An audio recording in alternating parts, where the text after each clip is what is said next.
Hi, and welcome to Classroom, an interactive guide to New York City's secondary schools. First, a user registers for the application with their name, email, and password. The password is hashed using the bcrypt library and stored in a Mongo database. As you can see, if we try and log in with the wrong password, we're told that we're incorrect. With the correct credentials, the user can log in and start a session. We implemented a map of the schools in New York City with the help of the Google Maps API. As you can see, every school is rendered as a pin because we store the latitude and longitude in the database.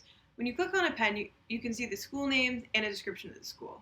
Then you can take the link to go to the school's individualized page. We also allow the users to get the schools that are closest to their real-time location.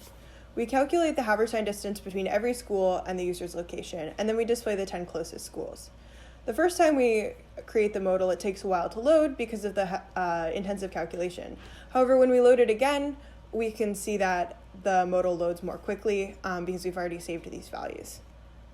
The compare feature allows users of the site to compare two schools side by side based on important factors like average percentage absent over the years, average annual number of major crimes, and graduation rates. Note that the dropdown contains the list of schools joined across several tables. We also have a column showing the averages across all the schools for these metrics to utilize as a reference point. So we thought it'd be really interesting to do a visualization page so that we could analyze different aspects of the schools. So to do this, we incorporated 3 complex queries to generate results for the graphs showing various school aspects in relation to each other, and we used the Plotly API to generate the graphs. So we can see that when we hover over the points on the graph, we can actually see the various points pop up next to our mouse.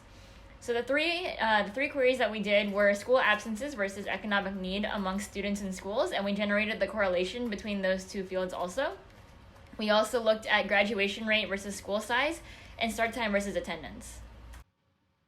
The search bar in the navigation area allows users to search a particular school. Using the Bing Images API, we display the first search result for that school. Below is information about the school, ranging from its academic offerings to extracurricular. We implemented a search feature for our users to find schools with different criteria. Users can search schools on keywords because of the wildcard search index on our Mongo database. We also allow users to search on different categories, including sports, languages, and AP courses offered. These dropdowns are dynamically generated based on the schools present in the database. We also made slider bars on criteria like class variety and safety. As we add more criteria, we can see that the search narrows down to one school.